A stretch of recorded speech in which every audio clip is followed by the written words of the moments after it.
afternoon and welcome to Virginia's Views and Vibes. I'm your host, Ginny Gardner, and today we are doing our Dom Amara K Che fai?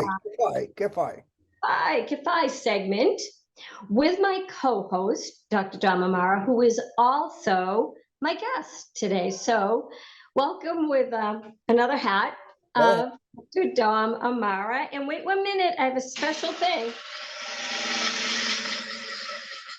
Could you hear that? I did. Drum roll. Oh, okay. Very nice. So today you're here because we are. Italian? Pardon? That Italian drum? Yes. Okay. Yeah. Okay. So today we are here because we are spotlighting the Pirandello Lyceum, and you are president of that group. So you're going to talk a little bit or a lot about it. And so let's start with, I have to welcome you formally. Welcome, El Presidente. Is that right?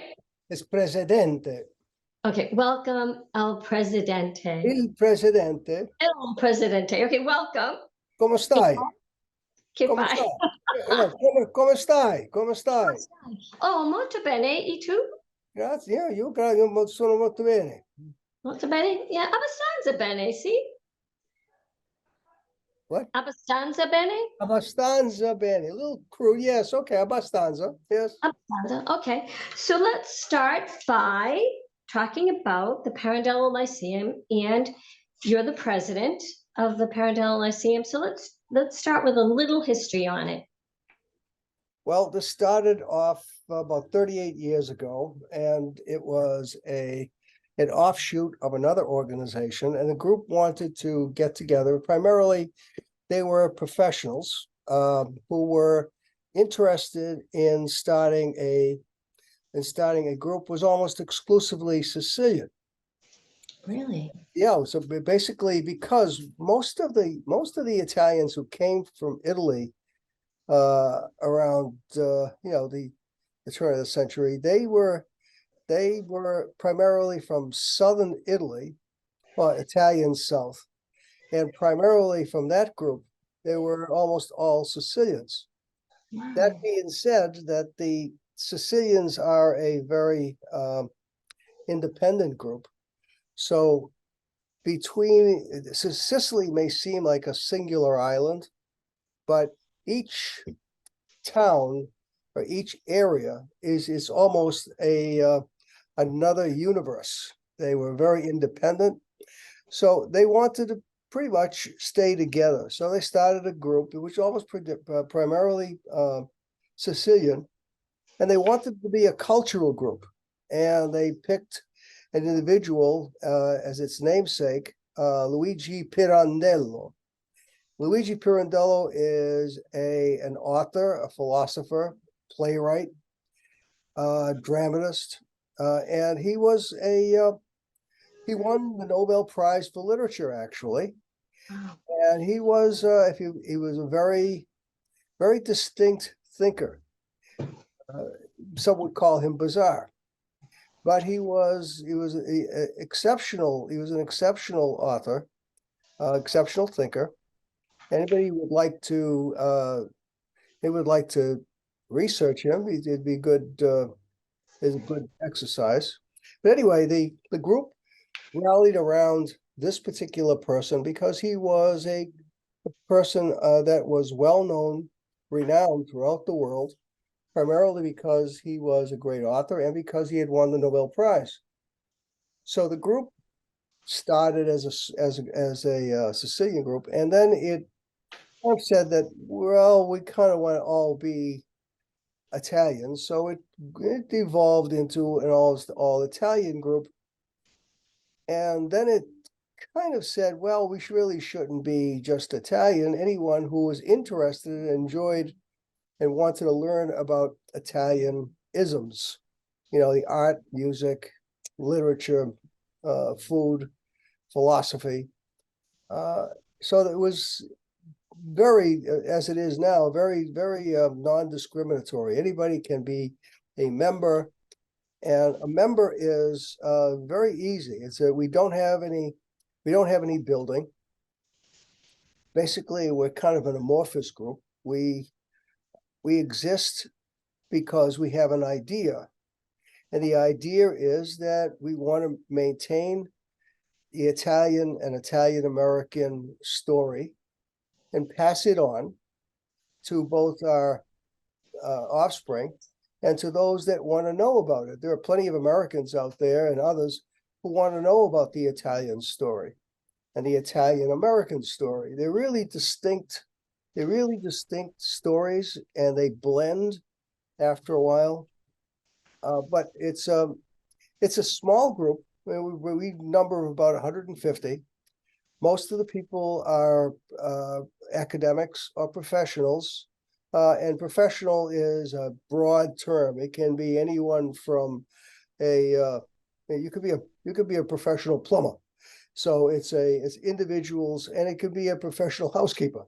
So it's a housemaker or whatever you want to call them today. The terms change. But if you are interested, I guess what I'm saying is if you are at all interested or serious about understanding about Italian culture and interested in passing it on, Pirandello is a nice place to get involved. And we're not expensive. And the dues, I say not expensive, we're $30 a person, $50 per family. But we use the money basically support our efforts. And no one it's a non-paid organization. Everyone's a volunteer, and we have all sorts of I would call them efforts. We have our signature event, which we just had, which was the I Migliori, which is the best in mind indeed. And I want you to wait 1 minute. I want you to talk about that because this is where you honored, I think it was 6 or 7 candidates with this award, but you were keynote speaker at that event. Yes. And I believe I think you had about 2 or 3 minutes, and you made the most powerful speech I have ever heard regarding the Italian culture and how we can defend it. And I'm wondering if you'd like to take some time to read that to us. Yeah, it's a very short speech, and I guess the prerogative of the president is you could become the master, you could become the keynote speaker. So I became the keynote speaker because I had a message, very simple message, but it's a message that I think that I'm trying to reach out to Italians and Italian Americans, because being an Italian American that has experienced the ups and downs of Italian Americanism in America, I thought I had a perspective, and I wanted to pass that on. And if it's okay, I will read it. Yes, absolutely. I just happen to have a copy. I carry one with me all the time. Another drum roll. That's a question. We'll pretend another drum roll, but please. Okay. And before you start, I just again want to say this is very impressive, very moving, and very powerful. So with that, Dr. Amara, you may begin. Okay, thank you. I have these are the president's remarks, I Migliori 2023. 180 years ago, primarily from the south of Italy, Italians came to America in large numbers. Most were unskilled, but they helped build America's then booming industrial economy. Most were men, leaving a semi-feudal Italian South that held little opportunity for them. You may not realize it, but nearly half went back. Today's Italian American community is descended from those who decided to remain in America, and the process of assimilation began. Now each immigrant group had their own strategies for survival. For Italians, it rested on work, family, and paesani, a kind of extended family of friends, all in the matrix of a value system uniquely theirs. It was that structure that allowed them to gain a foothold in America. However, it was not easy. They were often marginalized, branded as enemy aliens, interred in camps, and even lynched. Even in the 1950s and 60s, they still encountered negative stereotypes. Today, although the descendants of the first Italian immigrants are established and successful, and their heritage celebrated, there is still that ember of disrespect, even contempt, in some quarters for Italian Americans, and the representations that reflect the added value they have brought to America. It is not always visible, but I think the events of the last few years more than suggest that it's still there. Italian Americans have clearly assimilated into this country. It was what our parents believed was necessary for survival and success, even advocating the abandoning of the Italian language. They were wise enough, however, to pass on their history and their heritage in all its forms, including the values of family, work, and respect. With each passing generation, we notice that our history, heritage, and the lessons of those who came before us are being diluted or lost altogether. And that brings me to our point. We should not let that happen. If we do, those after us will be the worse for it. The Italian-American experience in America, to borrow a phrase from Norman Porthet's, was a brutal bargain where our ancestors lost something in order to gain something. I believe it's time for us to consciously decide to stop losing. I suggest we can stop losing by being consciously aware of where we are and where we are going as a community. We can do it by making a concerted effort of sharing and preserving our stories for the next generation with our families and friends. We can do it by not passively accepting insults to our heritage. And we can do it by coming together in community as we witness here tonight. The Pirandello Lyceum this evening hosts this community that honors examples of the strength of our heritage and why it should not be lost. It's just one of many trying to preserve our heritage. The Dante Alighieri Society, the Sons and Daughters of Italy, the Knights of Columbus, National Federation of Italian Organizations, the Dames of Malta, the North End Historical Society, and the Italian-American Alliance, and so many more social and religious organizations, and all in the immediate area. Any one of them would welcome your participation. I plead with you to seek them out. That's my message for the evening. Again, I welcome our esteemed honorees. They are clear examples of what it is to be an Italian American. And that was my message. It was about 2.5 minutes, 3 minutes. And what it said in a nutshell was, we gave a lot in order to get a lot. That was the deal that we made coming to America. It's time for us to start losing. We lost a lot. We gave, for example, in my case, I was not encouraged to learn Italian in the home because this was America. In order for us to become accepted, it was almost a given that we would have to lose our language, otherwise we would not be. Yeah. That's not something that you give up easily, and we gave it up. Yeah. And I think that it's the message there is we have to stop losing. We have to stop by taking insults to our heritage. We have to start learning more about our heritage and our language, the Italian language. And that doesn't mean giving up our loyalty to a country that we love. I mean, we're loyal and love America. Right. There's absolutely no question about that. But we don't want to be marginalized either. And that's what's happening by government, by pressure groups, etc. And I think that has to stop. And one way to do it is also joining some of those organizations I mentioned, not just the Pirandello, Italian American Alliance, the Dante, all those other organizations, and there are many, many more. So that's my message. Yeah, that was excellent and bravo. And you mentioned this, all the organizations. I know you're probably a member of at least, what, 3 or 4 of those organizations, correct? I am in one form or another, yes. You are. You're actually, you wear a chairman hat on the Italian American Alliance.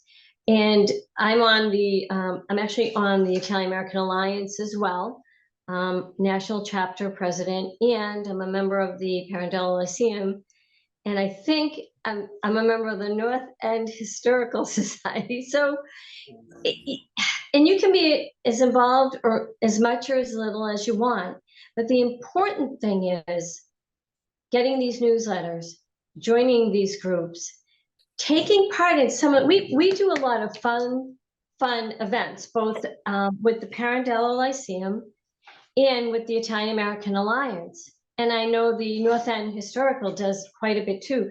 But I just want to bring you back to Saturday night. We have a great wine tasting. It was more like a wine drinking. It's with Yeah. Italian wines. That is true. I've never been, but I hear it's wonderful. But on Saturday night, I understand you had a great chaplain. But anyway, on Saturday night, the dinner was amazing. And your speech, in actual fact, set the tone for most of our speakers, because I noticed that they had notes, but they put them down. And after you spoke, there's my clock, after you spoke, they all picked up on family, defending our heritage. Some of us lost our language. I think State Representative Jeffrey Turco mentioned that he had to learn Italian. And some of the other recipients too said they had to learn the language. And I'm still learning. I ruin the language, but I'm still trying, even at my age. And that, I think, was the heartbreak of giving up a lot of our history and our heritage, was being embarrassed to learn the language, not learning the language, somewhat embarrassed about your lunchbox, let's say, or how you pronounced words. And for me, I'd go to a friend's house and say, "Where's the mapina?" And they think, "What are you talking about?" So we were taught early, you have to be Americanized, and we did lose a lot. But being a part of these organizations, the Pirandello, the Italian American Alliance, it gave me a chance to renew my special feeling in my heritage. So I thank you and Dr. Frank Mazzilia for bringing me back in. But so let's talk about Saturday night. Do you want to talk about some of the award winners, all of them, or just real briefly? Jeff Turco was one. Well, Jeff was one. Jeff was, again, he's an attorney and he's a rep from that area, a newly elected rep. He's a giant of a man. Rosario Cascio and we are, as a lot of Sicilians, relatively short. Next to a giant as he is, we were Lilliputians, should I say. But he was very gracious, and he understood. Not only is he a representative, etc., but if you talk to him at length, he's an intellect. Yeah. He's well read. He offers cogent arguments. And he's very amiable, even if you disagree with each other. He's very amiable and understands, and I think he's really quite a guy. He has a lot of support, and he has a political point of view. May agree with him and not agree with him, but you couldn't ask. I mean, in my opinion, I'm not a political advocate here, but I think that you couldn't ask for a more intelligent and individual who wants to serve the people. I mean, and I think the way we announced him was he was an attorney and a public servant. Yeah. because I think as the committee looked at him and said, the man is a genuine public servant, not because he's a representative, but because he is a public servant by his deeds. And I guess one of the things that we think about when we select individuals, and the selection process is rather strict. We go by our motto, it's the best in mind and deeds. Yeah, that's pretty much what it means, that you are the best in mind and deeds. So he fit that bill very well. Absolutely. So I think he was a good choice. Who was good? There was another who has got the President's Award, David Santulli. David is I know David well. Yeah. David received the President's Award because he's both an entrepreneur and he's a philanthropist in his own right. He gives in many ways of his time, his effort, he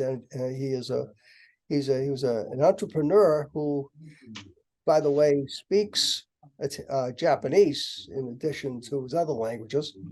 He also runs a rather sizable nonprofit group that sends people around the world to try and bring the world together, and that's pretty much his goal. And he's dedicated his life to it. He was doing very well in Japan as an entrepreneur, and decided that he wanted to do something for mankind. And that may seem trite, but he embodied this. And he's a younger man. I mean, he's not an old guy. Yeah. He's very effective in what he does. But he struggles in terms of dollars for the organization, Yeah. but what he does with the money he gets is absolutely amazing. I've gone on several excursions with him to see the schools that he set up, and he's promised to come to my school in Guinea. I have a school in Guinea. We built with a friend of mine. We built a school in Labe in Guinea. We now have about 600 students. Wow. Go to 1,400, but And it what has. ages, Don? What? What are the ages in the school? What grades? They start at kindergarten. They'll go all the way up through a grade 14, which is kind of like a post high school. Yeah. It was so well accepted there, and it's a fairly large building. The building itself is about $3 million, which is a considerable amount of money for that area. But we also have a medical clinic Just gonna say. school, and we have now just put in a medical laboratory. And we brought the clinic in because we found that if the children are healthy, they'll come to school. Right. And if the parents are healthy, they'll send the kids to school rather than stay home and work with other. So it's kind of like a symbiotic thing, but it's working out well. Unfortunately, schools, like anything else, they struggle because they don't have money, and this Yeah. is no exception. But right now we're surviving, and David is going to be coming to visit us. So it's a good venture, and David is involved in it, and I think we're going to get some volunteers from his organization. So he's quite an interesting guy. Excellent. The other speaker that they were all captivating. They really were. I was hoping that the whole program would be videoed because it was so captivating, all the speakers. But another one that I liked too was Greg Stone. Greg Stone, he was excellent. Yeah, Greg was I mean, I was kind of like focused on he's an entrepreneur and an author, quite interesting guy. He's got deep Italian roots. Well,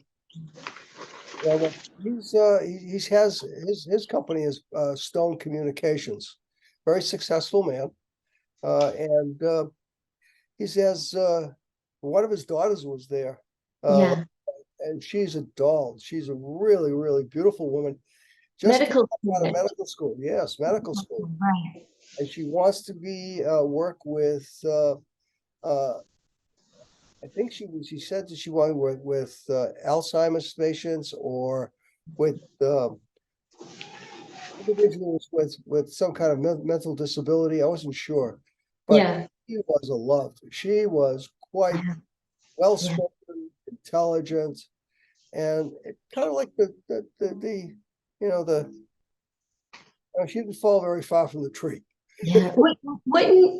Wouldn't her grandparents, and I think of them often when I look at my own grandchildren too, wouldn't our grandparents and my parents and your parents too be so proud of what's happened since they had to go through Ellis Island, have their name completely ruined, and by spelling it wrong or mispronouncing it, and then coming out and working hard, they all worked hard. Wouldn't they be so proud of this generation that and these honorees? Just to give you an example, this fellow Stone was he had again he came from his parents came from the old country Yeah. and he earned a degree at Harvard University. He has two master's degree from Columbia University, and he just a great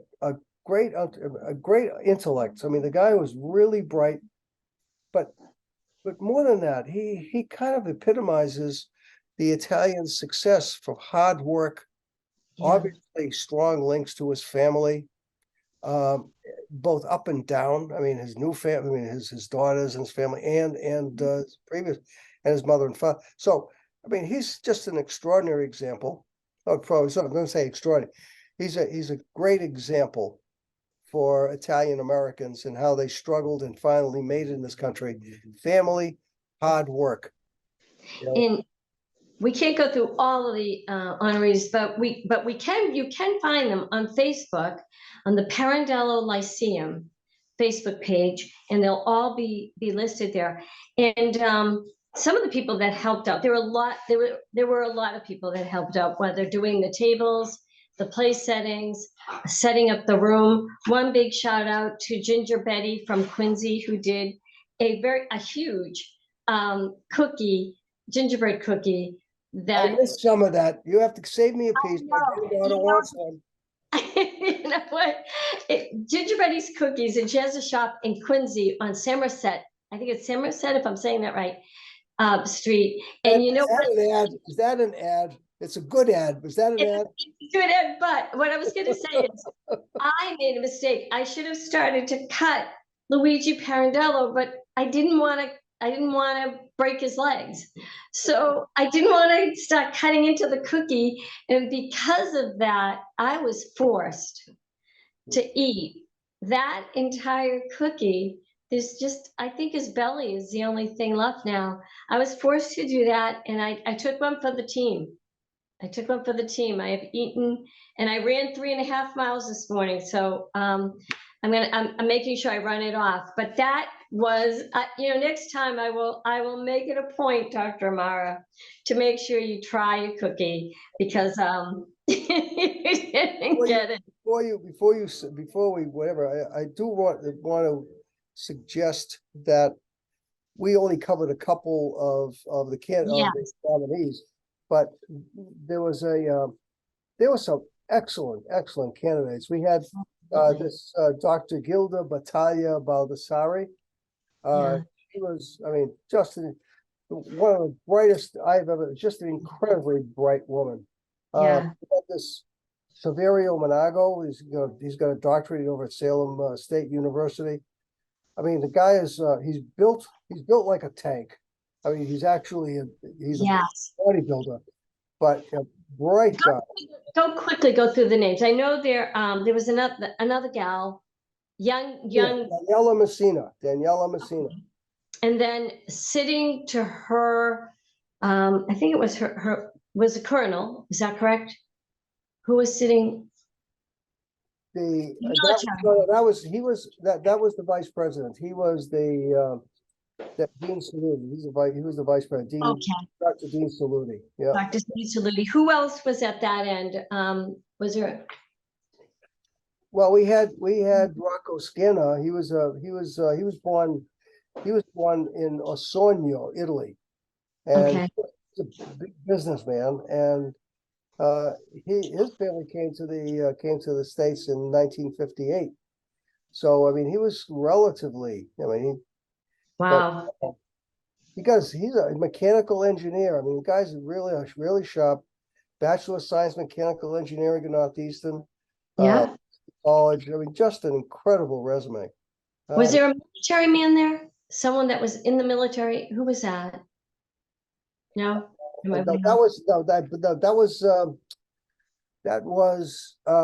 was Severio. He was in the military. He was a Okay. colonel. Yes, he was a colonel. That's right. He was a Okay. colonel. He was a So colonel. say his full name. Who was that? Severio, I believe he was a colonel. He was a Severio Monago. I won't swear to it because I can't remember, but Yeah. Severio Monago.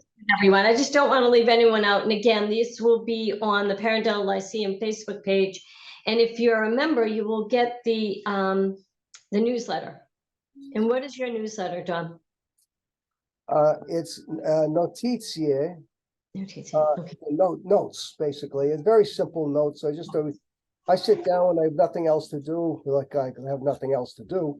But I sit down and I write down what we've been doing. And we're looking for anybody who wants to join the Pirandello, please. You can join the Pirandello by just putting down Pirandello Lyceum, and you can post office, but we have a post office box in Winthrop, Mass. 520485, I believe. That's our new box number. You can send you can put down if you want information. If you want to just join us with $30, that's today. That's not even a chicken dinner, but $30, and we're and you become part of the Pirandello. We have a lot of things to do, and we could use help. Again, our goal is to share the Italian experience, and there are many other organizations. I have to be candid. There's the Dante. There's the Daughters of Malta. There's Italian, the Sons and Daughters of Italy. All of them are great organizations, all with a different flavor. And I invite people to look at them and see which one works. I mean, we're wide open. I mean, it's just a matter of do you want to experience what we experience, or maybe you want to experience the Dante has a lot going on.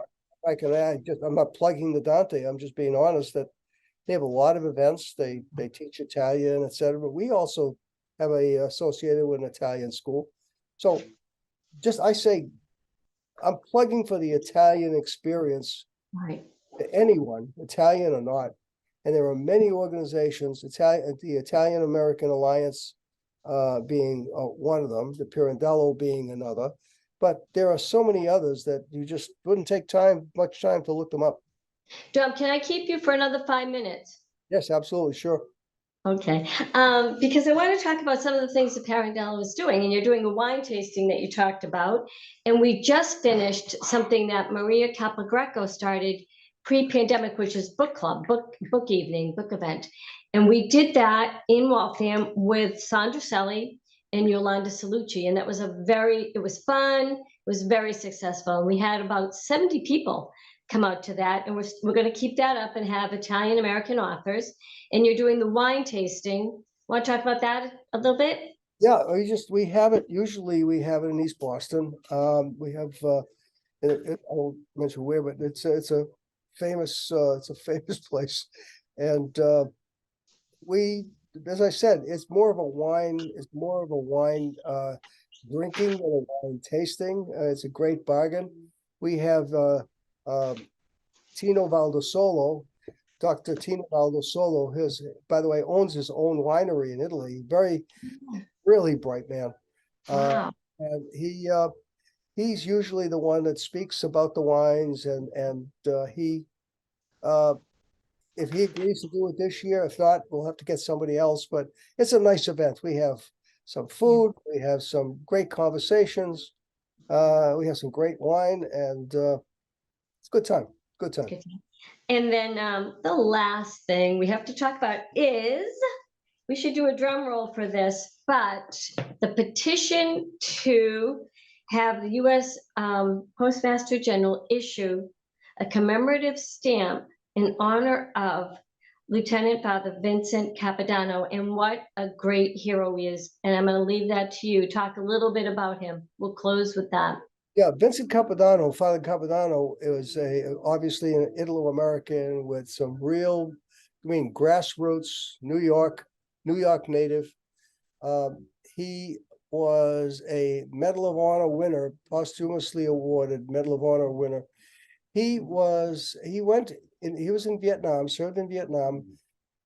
He in this particular instance, and he has a very long resume, but he went to save some of the members in his unit, and he didn't have to go. He went there, and he was literally cut to pieces under enemy fire, and lost a piece of his hand and kept on going, etc. And he came to us. The idea came to us from one of our members. And we said, let's push it.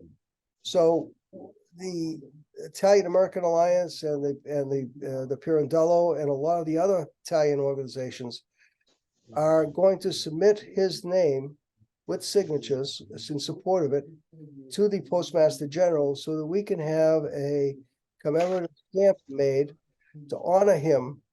We see him as an Italian American hero, and as someone that we can emulate. He was a priest, and that certainly can't be denied. But I think, and we think, that he's a person for all religions, all faiths. He epitomized the best of America and the best of Italo-America. He was just the kind of person, I think, that we need to recognize and keep in the front of our young people and older people and those who have yet to come. So that's our goal. That's our goal. And you can find these petitions on the Italian American Alliance Facebook page. You can email me directly at virginiagardner@aol.com, and I will point you in the right direction to sign the petition. And we are out of time, but it has been a pleasure. And we'll see you again, because you'll come back wearing another hat, which will be the co-host of the K5 segment. So thank you again, and see you soon. And join us again. Enjoy the Italian music. Okay, bye. Thank you. Bye-bye. Che fai? Arrivederci. Ciao. Tutte belle cose, 100 anni.